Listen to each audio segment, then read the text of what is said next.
Kemi Badenoch, can the Conservative Party's new disruptor revive a fallen empire? Kemi Badenoch's election as the new leader of Britain's Conservative Party marks a significant and symbolic shift for the party at a time of unprecedented challenges. Following a landslide defeat in July that ended a 14-year run in power, the Conservative Party is reeling, with internal divisions and a shrinking voter base. Badenoch, a 44-year-old former software engineer and the first black woman to lead a major UK political party, must now guide the Conservatives through a critical phase of renewal and reorientation as they attempt to regain public trust and political relevance.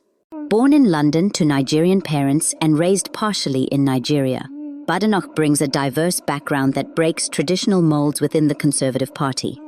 Her rise to leadership reflects an effort by the Conservatives to modernize and diversify their image after years of criticism for appearing disconnected from the British public. Badenoch portrays herself as a disruptor with a focus on conservative principles, advocating for a low tax, free market economy while promising a more accountable and honest government.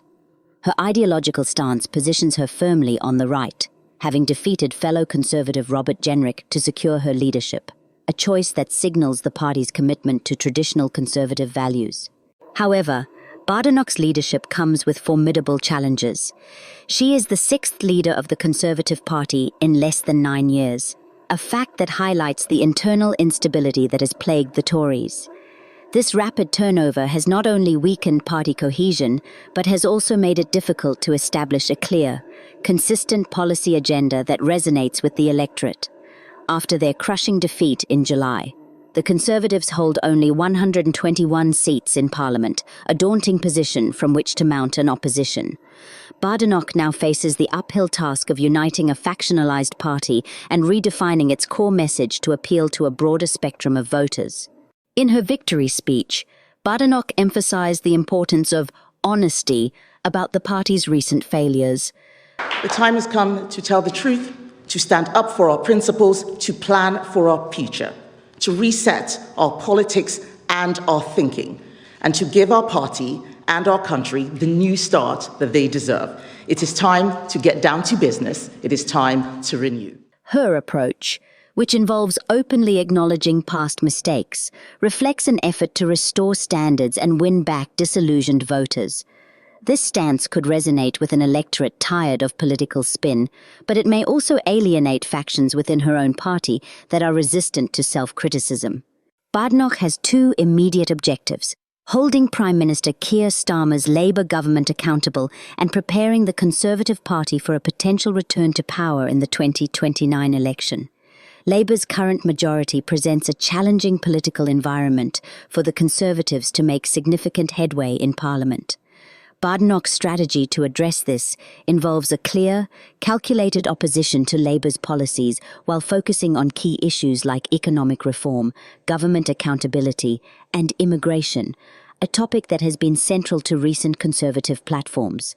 To differentiate her party from Labour, Badenoch has vowed to change this country by changing the way government works, suggesting a reformist approach that would address bureaucracy and inefficiency. She hopes to lay out a clear, actionable plan for governance that could serve as a blueprint for the Conservatives in the lead-up to 2029.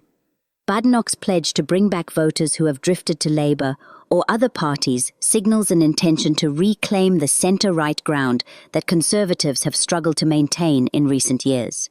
As Badenoch begins to assemble her leadership team, all eyes will be on her ability to balance competing factions within the Conservative Party. The Tories' identity crisis has deepened over the past decade, with shifts from centrist policies under David Cameron to hardline stances on Brexit and immigration. Badenoch's leadership could redefine the party's future direction, particularly as she leans into a traditional Conservative approach on economic and social issues while attempting to appeal to a broader demographic. Yet, Badenoch's ability to reconnect with the British electorate is uncertain.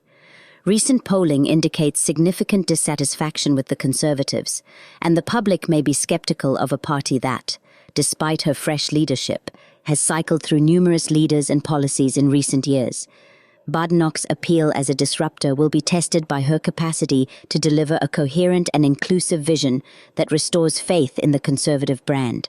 Badenoch's rise to leadership has injected new energy into the Conservative Party, but her task is formidable.